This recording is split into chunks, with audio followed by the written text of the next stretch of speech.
Get going. And we are live. Good evening, or good morning, or good night, depending on wherever you are. My name is Damien, the tall, friendly atheist dad from the Tall, Friendly Atheist Dad podcast. Hope you're all doing well. Welcome to part 8 of An Atheist Reads Total Life Prosperity by Pastor Creflo Dollar. And for this episode, I am joined by. I'm getting my metaphors mixed up. I'm joined by Maximo. Maximo, good evening to you. Good evening, Damo. How's it going? Bloody brilliant, as they say. Now, Max, would you be willing to give a little introduction of yourself, just to those who may not know you? Sure. My name is Maximo. I'm a theist. Yeah. I don't know what else to say. Hey. A theist of what? A theist of what persuasion, may I ask? So I follow Judaism, even though I'm not a Jew. I hold to Judaism as my faith. No worries, but my understanding is you're in the process of converting to Judaism. That's correct. Yeah, I'm in the process of conversion at the moment. And what faith did you come from to get to Judaism? Yeah, before that I was a Christian, probably a mystic Christian. Yeah. No worries. Sounds good. And we've already got a comment from our friend Archaeologian. Archaeologian says good morning, evening. And yes, I love... One of the things about doing an internet chat show is just the time differences, trying to wrangle guests, trying to, all this kind of stuff. So, Maxi, I know you're in the same city as me, so that's kind of why it's easy for you to jump on. But, my friends in the UK, which is where Archaeologian is, I've got friends in Canada, friends in the US, and it's, I think they're asleep in the US, I believe. A lot of them, a great percentage. Indeed, yep. Where Archaeologian is now, he's about 7 hours behind. Whereas I think in Canada they're about 12 hours. No, they're more like 17 hours behind. It's just really, really weird. And so that's Anyway, let's say hi to Archaeologian. Archaeologian, hey, good morning. In wee Scotland over there. Actually, I was going to ask, this is a bit of an awkward way to ask, Archaeologian, are you familiar at all with Farmer Wink from Lincolnshire? That'll be the question of the day. Anyway, Archaeologian is back with tea. Excellent. That's cool. So Archaeologian, if you're familiar at all with Farmer Wink, please let me know. I'm very, very curious to get your take on his accent. Just to clarify the joke, if you Google Farmer Wink, W-I-N-K, Lincolnshire, there's a whole series of YouTube videos, and Farmer Wink's accent, even though he's in England, he's got like a really weird dialect of how he speaks, and it's just there's a video where he teaches you how to count to 20 in the Lincolnshire dialect. And it is just so mind-blowingly weird. Basically, so you count up to 20, and then you put a notch in your stick, and then you start all over again. It's like, wow, okay. And I thought, JJ is kind of closer to Lincolnshire than where we are. But, Anyway, so this is part 8 of An Atheist Reads Total Life Prosperity. If you go to the YouTube channel for the podcast, you'll see a playlist where I've already recorded 7 readings of the previous 6 steps. And so this is chapter 8, step 7, stay consistent and committed to what you've planted. So Maxi, I would love to get your thoughts from both a former Christian and a converting Jewish perspective. Sure, I'll put 2 hats on at the same time. So I'll put my former Christian and my atheist hat on. You put your former Christian, former mystic, and your current Jewish hat on. All right. So anyway, so I'll start in 3. Well, wait. Once a mystic, always a mystic. So. Oh, really? That's fair enough. Okay, so 3, 2, 1. Let us not be weary in well doing, for in due season we shall reap if we faint not. Galatians 6:9. By now you've come too far to faint, cave in or quit. Child of God, you must be consistent and committed to what you have started. This is step 7. You must remain true to the seeds you have planted from the Word of God. If you want to experience a prosperous life, you must resign yourself to the fact that consistency is necessary. You must get a revelation of how important it is to walk the walk of commitment. You can't do something once and expect to operate in strong prosperity. It won't happen. You can't do something every now and then, or just when you feel like doing it, and expect to see results. The very thought of that goes counter to the law of breakthrough. Most folks today are surrounded by a wall of containment, a wall that won't let them out of the minimum wage cycle, a wall that won't let them go any farther than where they are right now. That's not God's plan for us. He never intended for the church to be held by this or any other barrier.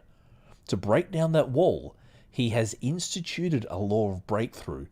It is a law that will work for anyone, regardless of who you are or the particulars of your background. Oh, it seems that Maximo has dropped off. Okay. I'm sure. Hopefully he will be back. Hopefully he hasn't been scared off by Creflo Dollar in the first. There he is. He's back. I was just saying. Sorry, I dropped out. Yeah. I hope you weren't scared off by the really bad theology. I know. I was wondering it. What Bible version are they reading from? Sounds like the Message or something. No, I think it's actually it's either ESV or new NKJV. Okay, I'd have to double check, but yeah. Now, you may have missed the previous episodes, Max. Where are you familiar with The Secret? The Secret, yeah, I think I am. Okay, is this like this like quasi spiritual phenomenon where if you want some change in your life, you have to like keep on imagining in yourself and keep on believing it, and it will eventually come to you. Isn't it like a bit of the Word of Faith movement? To a point, yes. And so my overall take so far with this book is that this is a Christian version of The Secret. Right. So if you're familiar with that, I just want I'll say that, and I will see if by the time we finish this chapter that you agree with that take. Is it like if you build it, it will come? In a way, yeah, but with this kind of like this esoteric spiritual wrapping around it, is kind of the way I see it. Now, we're 3 paragraphs in, and I will actually agree with something he said. You can't do something once and expect to operate in strong prosperity. It won't happen. You can't do something every now and then, or just when you feel like doing it. On that aspect, I agree. Like being principled and being disciplined and being willing to do the hard yards is actually of great benefit. And just I'll pause there because we have a couple of comments. My friend Akshadeep Roy, how you going, Roy? And interesting, Maximo's in the podcast. Yes. It seems this guy may know you, Max. Oh, really? Hi, Akashdeep. Yep. How you doing? Yep. So yeah, thank you for those comments there. So yeah, like the whole, like, how can I say, he switches between this idea that, you have to commit to something, and I'll agree, if you want to get results, you kind of have to be committed. And I'm thinking of LeBron James, because I was watching a video of him before where, he's like, we see LeBron James as this like fantastic basketball player, but what we don't see are the years of struggle, the years of, injuries and setbacks, and the fact that he spends a lot of time and money looking after his body as well. So, so he's like all in, which is good, but it's just that we don't see that. We see the guy on the court. But yeah, anyway, I'll get back to the book. 3, 2, 1. A law is an established principle that will work for anyone at any time. For instance, the law of gravity is not a respecter of persons. Anyone who climbs atop a building and jumps off will be treated by gravity in exactly the same way as anyone else. I don't care who you are, what colour you are, or what town you live in. The law of gravity works the same for everyone. Likewise, The law of breakthrough works for anyone who involves himself in this principle. This law says that when he operates in something consistently, it guarantees he'll have a bursting out or a breaking forth into what he is believing God for. But maybe you've always thought this. You thought that if you selected a principle from the Word and did it once, it would produce a breakthrough or a harvest. Do it one time, nothing happens. You quit. You tithe one time, nothing happens. You quit. You try praying for an hour one time, nothing happens. You quit. You go to church one time, nothing happens. You won't be going back. Sound familiar? Nothing will ever happen for you as long as you fail to operate the law properly. The law says that if you want a breakthrough, you will have to take the principle and do it over and over and over again until something happens. I'm going to quickly pause there, Max. This is something I kind of notice as well, is that, like for example, in one of the previous paragraphs, he says, it is a law that will work for anyone regardless of who you are or the particulars of your background.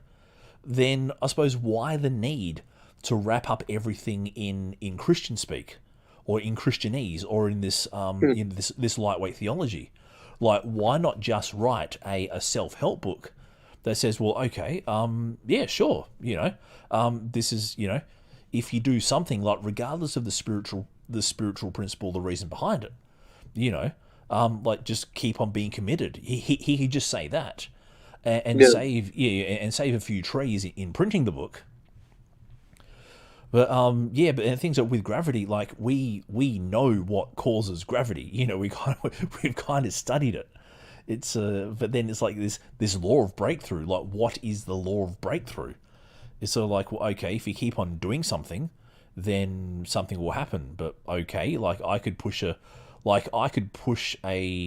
house. Will the house move if I believe hard enough that I'm pushing the house? Will the house eventually move? And I don't think it will. And it's like, well, yeah, and it's sort of like these are like okay human principles, but I just don't. You've got to be a little bit more. It's like is it kind of like doing the same thing over and over and expecting different results, or is that something else? I think you're thinking of the Einstein quote. The definition of insanity is doing the same thing over and over and expecting different results. Is there an overlap there with this law of breakthrough? Well, I'm trying to work out exactly what the law of breakthrough, what it actually is. Like, is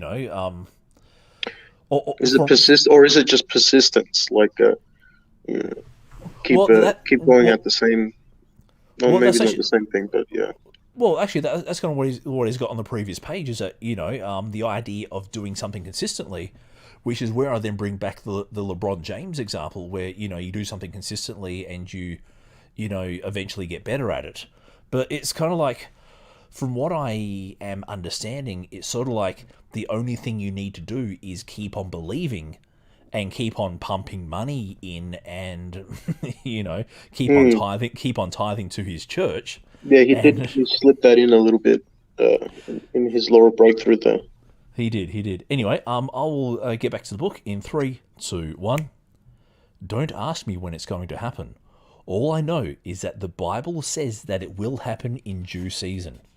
Your mission, should you choose to accept it, is to repeat the process until you see results. Now, that's pretty lightweight there, isn't it, Max? That's just, that's, yeah, okay. This is I should have asked you from the very start. Max, are you familiar with Creflo Dollar? Not that much. Okay, to be honest. I never really followed him as a Christian. No worries. Are you familiar with Kenneth Copeland? Yes. Are you familiar with prosperity preachers? Yes. Creflo Dollar is a prosperity preacher who is a disciple of Kenneth Copeland. Oh, okay. Right. So that may or may not cloud your judgment, but anyway, that's just a background. So yeah, so So that may kind of fuel your understanding of, well, why is this so weird and so lightweight and all that. But anyway, sorry to interrupt. Back to the book. This law further states that this person who follows through repeatedly on a truth will begin to see walls of containment come down. Doing it once, occasionally, or only when you're in trouble doesn't bring the desired results. When you're not consistent, you're busy doing something else, which makes you what the Bible calls a double-minded man. That man is unstable in all of his ways. Let not that man think that he shall receive anything of the Lord. On the one hand, you have a law of consistency that leads to the breakthrough, and on the other hand, you have a law of slothfulness that leads to nothing. The problem is not that you've been doing anything wrong.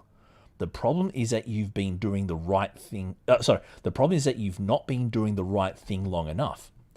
You see, praying works, but you haven't been praying long enough for your prayers to work. It's a matter of loyalty. It's a matter of being a person who is willing to change your plans to meet the plans of the one you are committed to. You need a pliable heart that enables God to come in and give you directions on how to live. I'll read one more paragraph, Max, and I'll get your thoughts on something. The psalmist urged, "Delight thyself also in the Lord, and he shall give thee the desires of thine heart." Psalm 37:4. For years, we've read this verse as if the word delight referred to enjoying yourself or having a good time. What it means in this context is to be soft or pliable. That is, if you're flexible, loyal, workable, pliable in the hands of the Lord, and willing to change at his command, then you can become prosperous in God.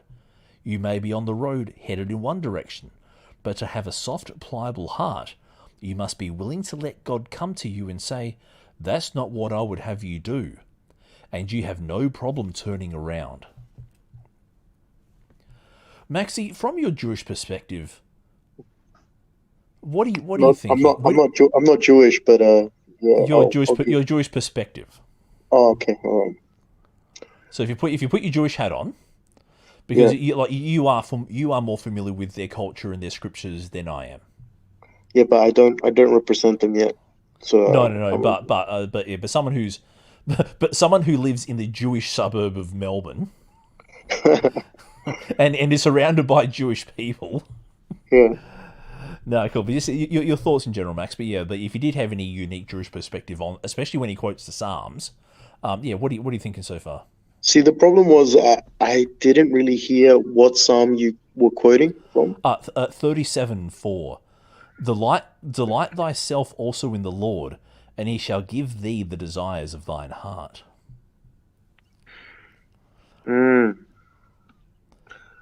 But you see, this, I cringe when I heard this previous paragraph. You see, praying works, but you haven't been praying long enough for your prayers to work. It's a matter of loyalty. It's a matter of being a person who's willing to change your plans to meet the plans of the one you're committed to. That's just, oh God, that's to me, that is facepalm worthy theology. That's like, well, this is the thing. Like, is prayer to change God's mind or to change your mind? This is the thing. Like, so yep. No, I was just gonna say, I don't know. I think I don't think we can change God's will. Like God's got a will, and he's kind of predestined what we're all gonna do. So if you pray like something else, you're kind of like going against the grain. Like you're creating another will. Okay, but then well, look, if I put my fundamentalist hat on, and like I have a relative in hospital who needs to be healed, and I'm just checking out the comment from Archaeologian here, cringe with the tongue sticking out emoji.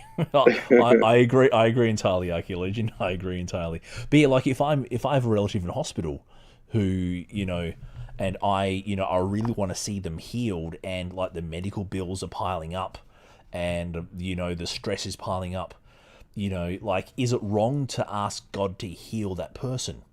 Or am I praying so that I feel better about the situation? Right. And there's the thing, like, depending on what stream of Christian you are, you'll either pray for God to heal the person, or you'll pray that you can accept the situation if you're like a more traditionalist. Mm. But yeah, it's Yeah. weird. See, I'm trying to pull my Christian hat, which it's really hard because I don't know where I'd stand on that. No, that's fine, Max. Your thoughts, just your thoughts, regardless of what hat you're wearing. What are your thoughts? What are my thoughts? Hmm. No, I'll read the Yeah, I next don't know, paragraph. man. That's all right, Max. I'll read the next paragraph, and if you come up with something, just let me know. Sure, man. Okay. A loyal man is willing to change his plans to meet the plans of the one to whom he is committed. Notice the next verse. Commit thy way unto the Lord. Trust also in him, and he shall bring it to pass. Psalm 37:5. It seems to me that there is only one thing to do. Commit thy way, and continue to commit thy way. Most people are afraid of commitment because it requires them to produce what they've committed to, and they don't know if they'll feel like carrying out the promise to the end. God loves commitment because it puts you on the line. If you're not willing to make a commitment to God, I can't imagine you're being willing to do what it takes to get what you desire. You will never be successful if you're unwilling to commit. If you're trying to establish something where your body is concerned, whether it's losing or gaining weight, it will require commitment. You can't half-heartedly do anything and expect to achieve your objective. Eat diet food on Monday and pound cake on Tuesday. If you're trying to build up a strong body and work out 1 week, then take 3 weeks off. It won't work. Where there is no consistency or commitment, there is no breakthrough. Yeah, this is the thing. Like, it just seems to be believe.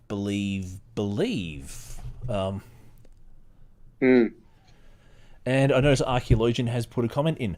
These tend to be post hoc ergo propter hoc fallacies. Yeah, that's... That, I'd agree with that, but it also maybe also go selective selection or confirmation bias as well. Is that when it works, oh my God, praise God, it works. But when it doesn't work, God works in mysterious ways. Yeah, I never understood that, the mysterious ways things. I think it's a platitude myself. I think it's a platitude. But again, like this paragraph where he talks about, like going on a diet, I'll agree. Like in those earthly principles, yeah, I agree. There are some things that you need to, that you need to do to get the results. But things like, earning more money or like magically believing that your debt is settled, it's a bit... Yeah, I don't know. It's just like we know that, consistent exercise helps to lose weight. Whereas, consistently praying, I never heard of someone consistently praying and suddenly getting millions of dollars. Unless you're a megachurch pastor. But anyway, back to the book. How committed are you to getting hold of the things of God? It's sad to say, but too many Christians have committed their lives to Jesus by getting saved, but they have not committed themselves to His word. When you make the commitment to do the things the word way, you have to prepare yourself for all of the consequences that may come as a result. I went around with holes in my shoes because I made the commitment to find out if God is really the provider He says He is. I had to know beyond a shadow of a doubt that He would do for me what He says in His word. I hated it when it rained and my socks got wet. But I had to find out for myself that the word works. And it did. It wasn't long before God spoke to someone's heart, not only to buy me some new shoes, but a new suit and tie as well. I'm telling you, child of God, that there comes a time in your life when you have to know for yourself that God will do for you what he says. It's not enough to hear about being free or to listen to talk about it on tape. When you get down to it, you have to know if this thing you've heard preached, this thing you've read about and meditated on, will really work for you. To find that out, you'll have to go all the way with the Lord. Most Christians will commit to begin, but their knees become a little wobbly toward the end. You run into things you didn't expect, and the first thing you want to do is yell for someone to bail you out. When that happens, you miss the opportunity to deposit an experience into your life. In essence, you're living with all this word inside you, but very little experience of victory. You're committed at the beginning, but you never pass the test because you're always bailing out at the same question. I can't help but think that this guy is accidentally confirming that Christianity is a cult of suffering. Now, I know in the Catholic theology that suffering is one of those things that's supposed to bring you to God. And this seems to be the thing that Mother Teresa worked on. And I'm going to give a plug to a book called Mother Teresa: The Untold Story by Arup Chatterjee. And he was actually one of the two devil's advocates at Mother Teresa's beatification, alongside Christopher Hitchens. So there's some credentials. But yeah, I was just like thinking that like it's kind of like you have to suffer, you have to be God's little play puppet, in order to how can I say, like, it seems that Christianity isn't about minimizing suffering, it's about suffering so that you're brainwashed. Is the way I'm looking at it. And where was it? There was something else that caught my mind as well. No, that's okay. But anyway, whenever you hear the word is with a capital W, as in to refer to the Bible, by the way. So when I highlight the word, that's because it's with a capital W, meaning the Bible. Looks like Maxie's dropped off for a sec. Anyway, I'll get back to the. Oh, okay, cool. Yeah, but as I say, yeah. So yeah, if you hear me emphasize the word, it's because it's been capitalized. Anyway, 3, 2, 1. Okay. When you're in school, the teacher gives make-up exams for those who don't pass the test the first time. It's time to experience the joy of coming all the way out of a trial. You'll never know what it's like to reach the mountaintop if you're one of those folks busy climbing up the rough side of the mountain. And because you don't know what this victory is like, it's very difficult for you to tell someone about commitment, never having passed the test yourself. Actually, Max, I'm gonna stop there for a sec because you and I were in the same church for quite a while, some years back. Yeah. So back in our hometown of Adelaide, those who may not know, Maxie and I both grew up in a small town called Adelaide, and for a time we were both part of a non-denominational charismatic fundamentalist church. And what they would do after the Sunday service is they would have a class called Word for Life. Do you remember those, Max? Were you ever part of those? I don't think I was a part of that. I just remember stacking the chairs and going home after that. No, but I remember we'd have chats like afterwards. And, no. So what things? Well, so what actually happened, especially during the times that they were at the Italian club. Yeah. Geez, those were some fun times. Yeah. So after like most everyone went home, they would then have like an hour class where you would learn these leadership principles. And Yeah, I think I took part every now and then for some of those things. Yeah. And look, I kind of get the idea of like leadership principles and stuff like that. Like I'm actually cool with that. But I think what the issue was that, you were expected to parrot those mantras in order to to be seen as like to be a good little sheep, to be a good little whipping boy, to be a good little a good little pastor in training kind of thing. And I remember at one of the Hope Oceania conventions, the pastor of the Hope Adelaide Church, I won't say his name, but you know who I'm referring to. Yeah. He was actually giving seminars on relationships, and one of his favorite phrases was like, "When the rubber hits the road." You know, that kind of like cringy HR kind of motivational poster speaking. You know, and I'm getting a very similar vibe to what Creflo Dollar's putting out to what our pastor in Adelaide would say. You know, and look, on the face of it, like, these are good principles. You know, the idea of commitment, is a good thing. But I suppose what I would like to see, though, is commitment with some sort of intelligence. Like, you don't just like blindly dig a hole and hope to hit treasure. You know, like, if I was looking for treasure, the first thing I'd do is not dig a hole. I would actually like kind of work out, okay, what is it that I'm trying to achieve? What are the steps needed to get there? What information do I have? You know, it's not just, grab a shovel, dig a hole, and, eventually I will get, oil or treasure or gold or something like that, And that seems to be the thing I'm picking up, is that, like, just believe, commit, commit thy way, commit thy way. It's like, I don't see any intelligence about it. And that's kind of the thing I notice in modern fundamentalist,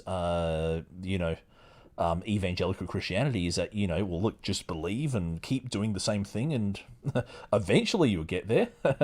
Yeah, Yeah, and bro. one thing I noticed when I was a Christian, Mm-hmm. was that, like, year after year, like, you'd ask someone, "Oh, how's it going?"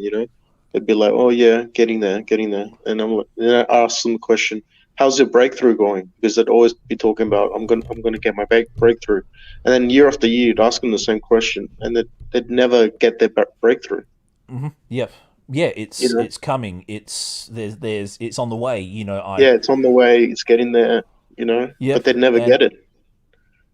yeah, and I have to admit that I was one of those people. I'd always believe that there was something great coming for me, but yeah, it's a bit of a and this is one of the things maybe I regret about my time in this particular charismatic church was I personally, I know you did, but me even more so. I spent so many hours and so many days and so many, I sacrificed so much, and yeah, all I got But what really, do you have to show for it? yeah, exactly. Like, and look, I don't. I did get some good things out of it, but it was more like a blind faith rather than an intelligent faith. But anyway, I'll get back to the book. 3, 2, 1. So, when are you going to get the deposit brought by the experience of victory? Once you have the experience, then comes the hope for you to believe for the next victory, and the next one after that. Romans 5, 1-4.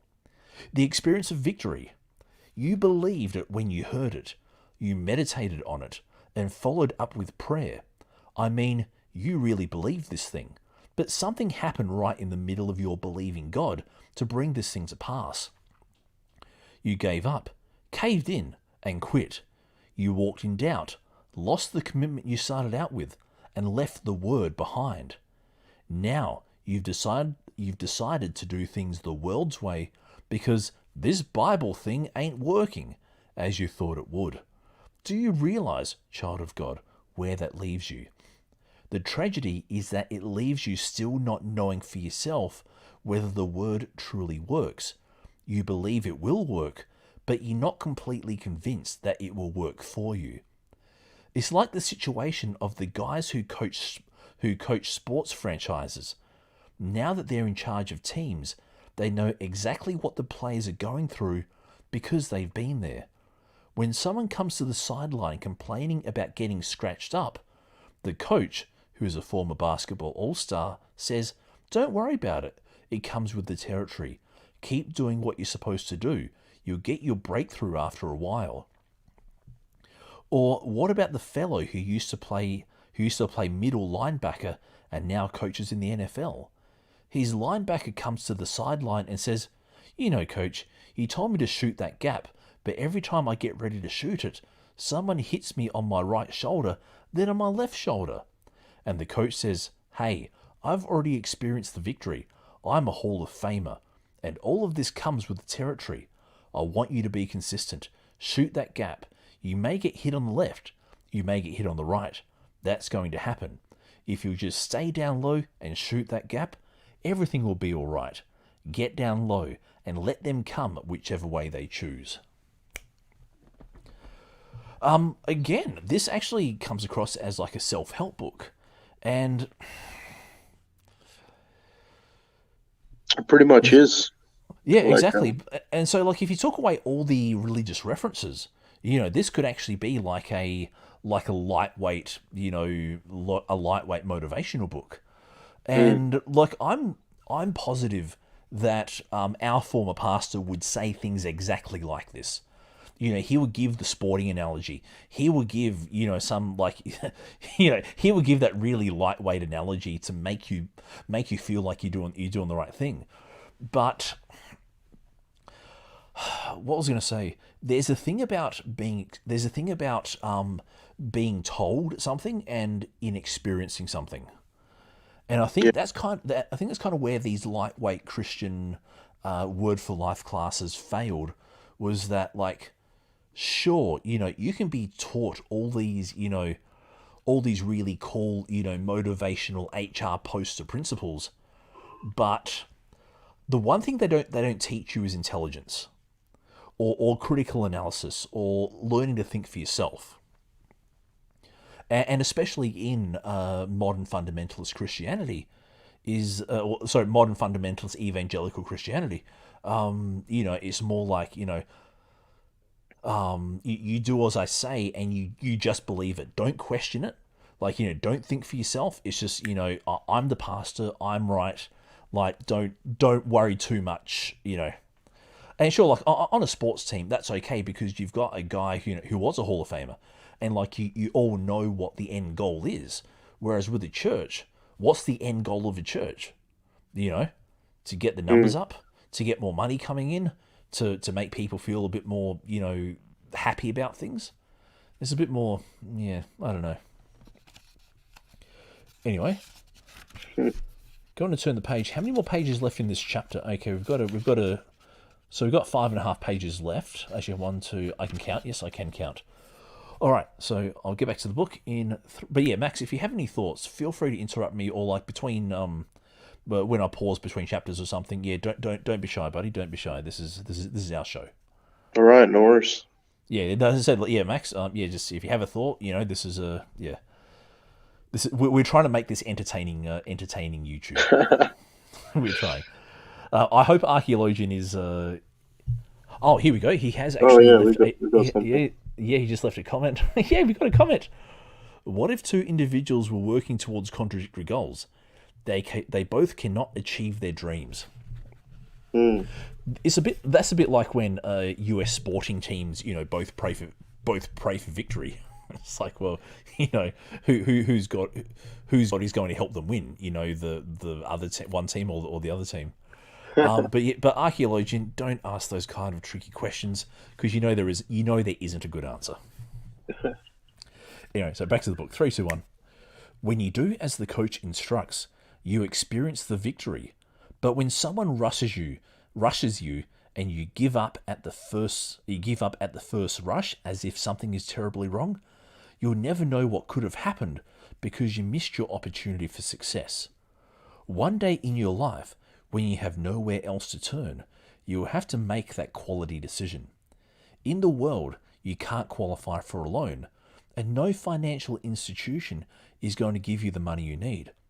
As far as it is concerned, you have too much debt and don't make enough money to handle your current debts, much less take on a new one. Maybe the loan officer is prejudiced, and in her eyes, you're the wrong colour, come from the wrong background, or have the wrong last name. What do you do then? I'll tell you what you do then. It's time to follow the instructions, but this time follow them all the way through. Get down low and be ready to shoot that gap. No matter what hits you, when it's time to go, get in there and shoot that gap. For some of you, a breakthrough is waiting on you to become committed all the way to the end. You get in the fire, someone asks how you're doing, and you tell him that you're going through. It's time to come out. It's time for you to stop climbing up those mountains. The devil knows that he can't let you experience this victory because once you do, he can't fool you anymore. Oh boy, I love this lightweight theology. Once you reach the other side, after carrying out the instructions to the end, you won't be full of doubt and fear about whether the word works because you'll be walking in the results. Once you've experienced healing, pain means nothing to you anymore. Knowing that someone died in your family of a certain disease won't faze you anymore. After you get a report from your doctor, believe and receive your healing and get to the victory side. You have a different story to tell. You tell the next person, oh, don't worry about the pain. Don't worry about the doctor's report because it's all part of the territory. Keep moving on through. Something else happens when you can deposit this win in your heart. Never again will anyone be able to tell you that God can't do certain things in your life. Maxie, you remember when my family member passed away about 20 years ago, right? Yes. Yes. And you know that I was a committed Christian at the time, and I stayed a committed Christian afterwards. Right. Yeah. I didn't know that. No, so I was a Christian at the time, and I stayed. I And so thought I thought you kind of left Christianity after that happened. well, no, I probably I suppose in church in terms of my church activity, obviously I took a little bit of time off, but yeah, but I was still praying, and I was still I still had an active faith, but this kind of really dumb thing where, don't worry about the doctor's report. Don't worry about the pain. This is kind of like walking by faith movement that, damages people, Max. Mm. This is the thing. It's just like, believe, pretend, all this kind of stuff. Yeah, it's almost spiritual abuse in a way. Indeed. And Akshdeep Roy has left a comment. Revive your healing and get to the other side. Yeah, like God's going to help in your life. And he's just correcting the spelling error there. And this is the thing. The death in my family that you know about, sure, But then about 5 years ago, when I came out as atheist to my worship pastor, he was telling me about a woman in the church who had been healed of cancer. And it's like, well, okay, why is It's a bit of a stab. And so, then I got thinking, why is God healing one person, and their life goes on, but then in my family, my family member dies, and my family got torn apart. The damage took some time to seep in, but yeah, and it's like, well. And there's a thing I remember. You remember the old fellow named Jacko, right? Back in our church. Yeah, definitely. He was telling me of people who because they were told, oh, you're not walking in faith. They didn't take their cholesterol medication or their heart medication or their whatever a doctor prescribed to them, because they were told, oh, you're not walking in faith by taking those tablets. And you can guess what happened to them afterwards. They got sick, really sick. Correct, and I think it's this kind of theology that contributes to that. And I think you said it right when you said spiritual abuse. And there is another comment that's just been put in the chat. When will the book stop with its healing thing? Probably never. Mr. Woyupe? No, it won't. We are halfway through, and yeah, I would suggest that you listen to the previous 7 parts, and you'll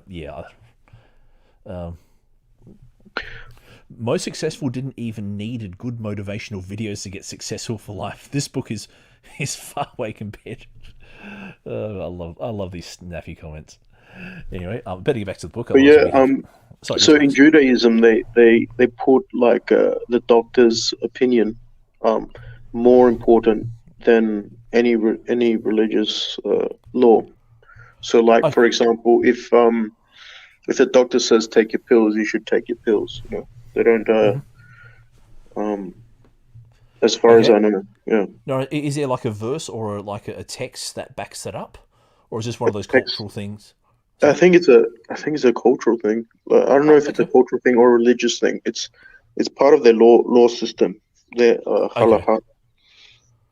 Oh, So like, yes, yeah. I think I know where you're coming through, and this is something I've mentioned to you privately as well. Is that I love the fact that Judaism has these rich tapestries of texts and schools of thought, and all that kind of stuff. It's actually really cool. I think. mm, Like I don't agree. I don't agree with all the like God stuff, of course. when bad things happen, they normally have this saying, "Gamzula tova," which means this is also for the good. Okay, that's Mm, and look, I agree with the principle that like bad times can change your life and it can lead to benefits, but I don't think that all struggle and all bad times lead to benefits. It's yeah, I won't get into too much because we get a little bit behind, but yeah, I'll let me continue on. Now, where was I? Okay, three, two, one. Once you've experienced something like healing, you'll be committed to the word on healing and everything else. When bills come in, you won't be depressed because you're committed to something. It's not enough just to say you're committed in the beginning. You must stick with this thing long enough to see what the Bible calls the expected end. That's what you expected when you started out in the first place, so you may as well go all the way with it. When you stand on the word, you stand on what God has said. You're not the one who said it. You're not the one who brought it up. You didn't have anything to do with it. He said it. Once you say that you're going to commit yourself to His way and trust Him, the Bible says that He will bring it to pass. I'm not going to let what I can't see scare me. I've got to go to the end with what I've started. When I commit to sow a specific amount because I'm believing God for something, come hell or high water, I'm not going to change my commitment. If there is nothing in the house to eat and you want to see this thing come through, maybe this is a good time to fast. I've done that before. I can't preach the word unless I know for myself that it works. It's not enough to say you're going to stick with this thing. No, you have to go all the way to your expected end. And let me just chuck Maxi back in the because Maxi's on a potato. sorry about that. No, that's cool. That's cool. And I love Woyo Pei's comment. I'm not sure about trusting a God who killed children. It is. I love these snappy comments. Keep them up. Love them. Yeah, look, he didn't miss out on too much. It was just basically confirmation that you're expected to suffer for God, which is Ouch. okay. That's yeah. Christianity is a suffering cult. Mm. Okay, so three, two, one. When I had those old shoes with the holes in them, I refused to buy a pair. I had to know that God would provide for me, as He said in His Word. I had to know for myself that God could give me shoes when I needed shoes. Yes, I could have gotten a second job to do that, but I had to know that God would do as He said as long as I did what He told me to. I would never be able to tell someone that God can supply His needs without having the first-hand experience of God's doing as He promised. No one can ever tell me that anything is impossible for God. Just one more thing, Max. I don't know how many Christian apologists that you've come across, but one of the things that we've, especially Archaeologian and I have noticed is that Christian apologists either outright fabricate anecdotes or they heavily embellish them. Okay. So just be aware that when you listen to an anecdote and the anecdote, just somehow neatly wraps up the story they're trying to tell, take it with a pinch of salt is my experience. So when he's saying that, God brought him new shoes, it's like, yeah, that's, yeah, okay, good one, buddy. Anyway, back to the book. There comes a point in your life when tenacity rises up in you and you make the decision to stay committed to what you've started. You've got to know for yourself that God's word is true. You've got to know for yourself that God can answer your prayer. I can write book after book and tell you of my experience or the experiences of my family members and others, but it's not the same as you're experiencing this truth for yourself. God doesn't want only a select few to witness the joy of having the word manifested in their lives. He wants this for all his children. So stop going back to the starting line. Stop bailing out when things become difficult. You may have to put up with some things, but the suffering of this present time are not worthy to be compared with the glory which shall be revealed in us. Romans 8:18, New King James Version.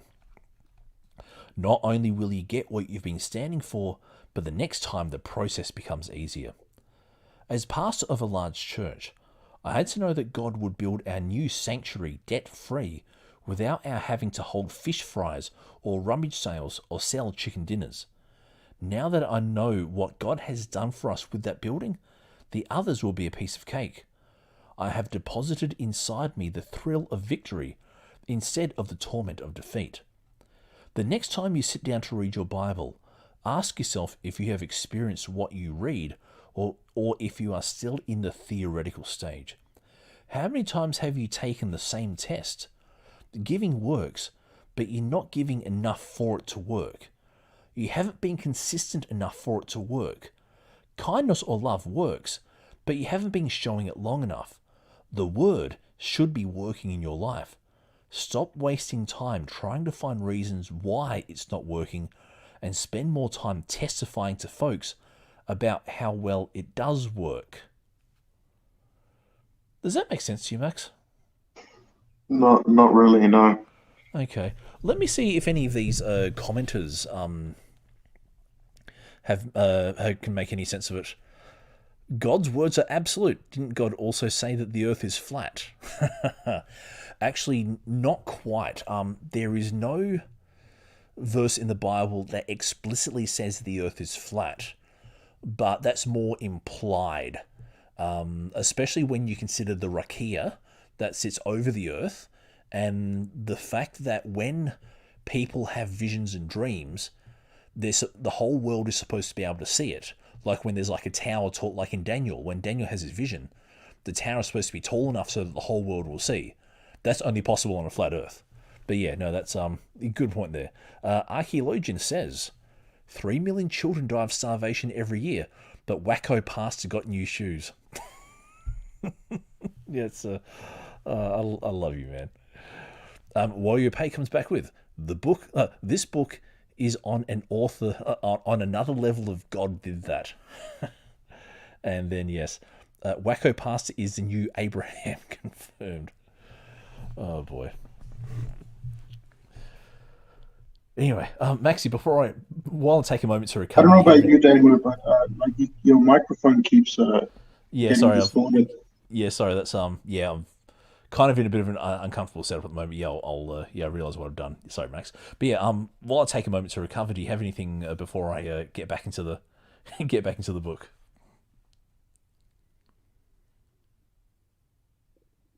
Well, Maxi, okay, he's dropped off. Anyway, I found where I am. So, and sorry about the microphone noise. Yeah, just I'm a little bit uncomfortable. My stand's not working properly. Sorry about that. Anyway, 3, 2, 1. Can't you see what the devil is trying to do? He doesn't want you to have this experience of victory. If he can keep you from having this success, he can keep you bound to him. If he can make you think the word doesn't work, he can keep you confused and in doubt. What happens is this. If you ever get in the middle of something and then don't complete it, you come out with more questions than you had when you started. You come out with more potential to doubt and more potential to find a reason to justify why you couldn't complete the course. I got tired of hearing about the word. Oh, hey, hello, is Maxi in? Hey, Maxi. Yo, Okay, you've lost your avatar. Okay, that's okay. uh, No, that's I was gonna say that sometimes your mic turns into a robot, and I can't hear anything you're saying. oh, okay, that's weird. I'll have to check Yeah, back it on is the weird. on the stream then, because my Wi-Fi's got a pretty good. Okay, well, thank you for that. Anyway, back to the where was I? I get tired of hearing about the word and how it can remove burdens and destroy yokes. I had to make sure that my burdens and yokes were taken out of my way. I've ministered during numerous meetings where there have been miraculous healings and deliverances. The devil regrets the day that I experienced the removal of one burden. Once I saw the first one go, the Holy Spirit inside me said, "You've got the deposit. Now go forth." Today is the day for you to begin your personal quest for this deposit of victory. And when you get it, nothing will ever be able to stop you. The commitment has come at the beginning and at the end. Jesus was committed to come to earth to die. He was born to die, and he knew that. So he had to be committed from the start. Jesus is the Alpha and the Omega, the beginning and the end. Nothing, not even sweating drops of blood in the Garden of Gethsemane, not even the terrible agony, kept him from continuing in what he was called to do. He knew that if he stayed true to the law of breakthrough, he could experience the resurrection. And once he had that experience, every born-again believer could take hold of the same experience of being brought from the death of sin to the life of salvation. You will never be the same again. Every time you think about coming off the word you're standing on, you won't be able to quit. Once that experience is recorded in your spirit, you will just keep going, no matter what. I love this. I love this theology. Jesus stayed true to the law of breakthrough. That's Yeah, like the Lord of Breakthrough was there during the time of Jesus. yeah, exactly. Oh boy, I It's love kind these. of it's kind of like how the Muslims say that every patriarch was Muslim. Really? Yeah, well, they reckon that Adam was Muslim, Abraham was Muslim. Hmm. Um, yeah, so it's a little weird.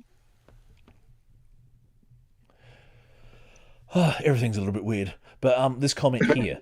Miraculous healing. If that was true, then millions of children in Africa wouldn't be starving. That reflects a comment back from archaeologian here.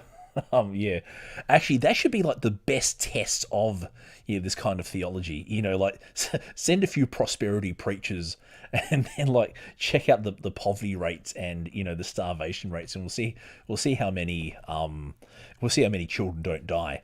Or the other one I've proposed is like send a prosperity preacher into a hospital, and we'll see how many people like come out of that hospital healed and not needing to pay bills, or able to go back to work and earn an income for their family. Mm. Anyway, where were we? Okay, here we go. 3, 2, 1. Look at John 8:31 to 32. Then Jesus said to those Jews which believed on him, If ye continue in my word, then ye are my disciples indeed, and ye shall know the truth, and the truth shall make you free. Notice that he said, if ye continue. Not if you start or if you do it every now and then, but if you continue. When you do this, Jesus said that you are one of the disciplined ones, or one of his disciples. That's how you become disciplined. You start something and keep doing it over and over again. But discipline is not the only thing you'll get from continuing in the word. The truth shall make you free. The word is the truth. You know about the truth, but you must go beyond the written truth to experiencing truth. You must know the truth about the truth. The truth about the truth is the experience of victory. Oh boy, this is a. If Martin Luther back in It's just the word salad, isn't it, Damo? yeah, it is. I was gonna say, if Martin Luther like was able to, if Martin Luther back in Wittenberg knew that this is what Protestant Christianity would become, I think he'd just like give up and say, "Nah, guys, I've had enough. I'm not. If this is what it's going to become, I'm not gonna do anything." But anyway, you're right. Word salad. Yes. There's a difference between fact and truth. It may be a fact that you have cancer, but the truth of the word says, "By his stripes you were healed." 1 Peter 2:24. You need to know the truth about the truth. Stand on the word on healing until you are healed. When you are healed, you not only have the truth, but you also have the truth about the truth. Oh, God. Now you can, now you can see your facts changed because you stood on the truth. But continue thou in the things which thou hast learnt and hast been assured of, knowing of whom thou hast learned them.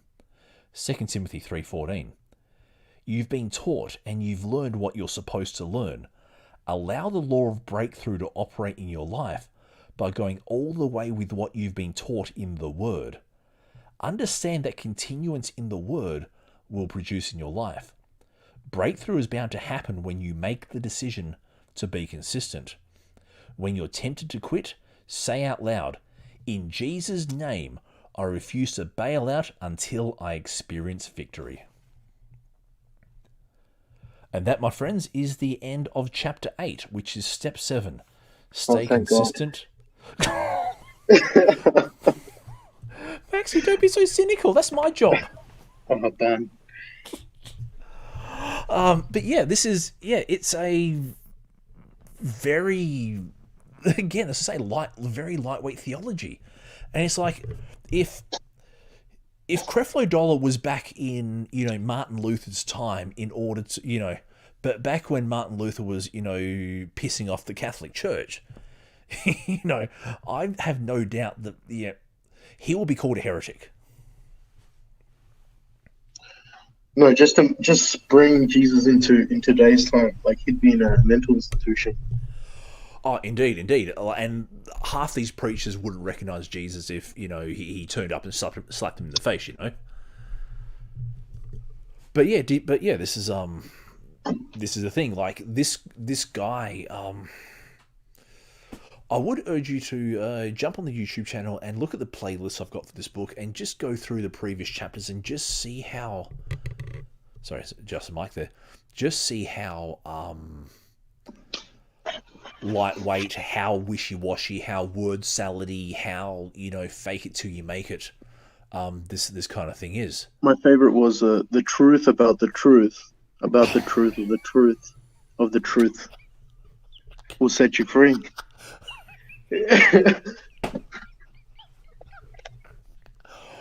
Oh boy. And Archaeologian leaves a comment here. Creflo isn't qualified to teach Sunday school.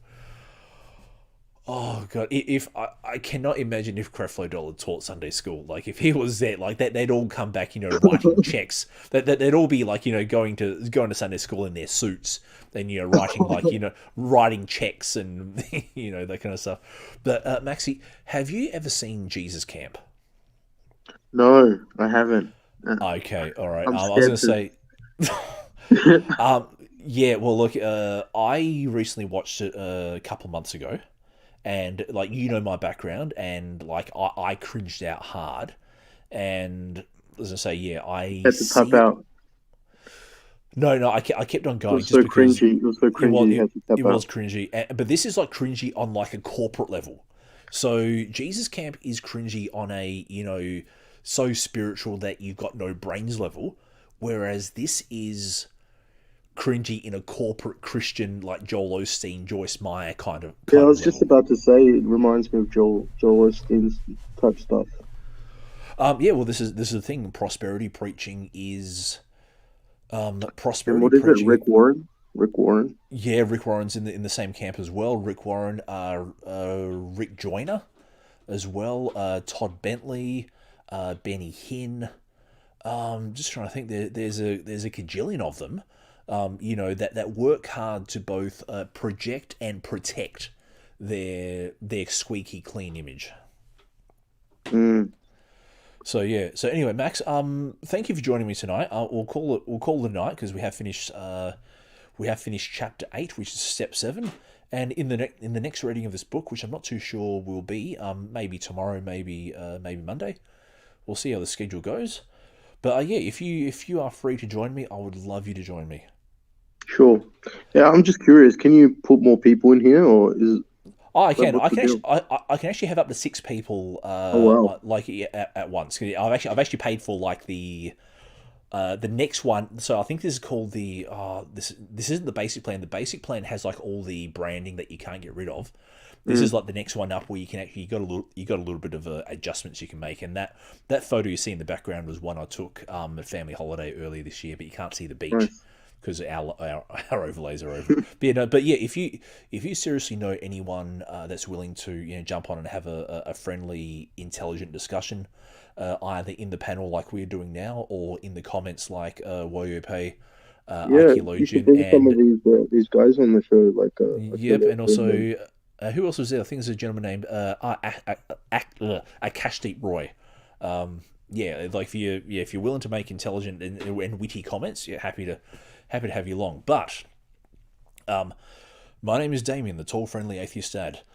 Thank you for joining both me and Maximo as we've read Creflo Dollar's Total Life Prosperity.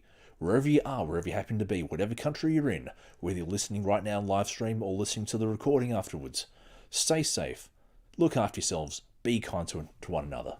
Goodbye.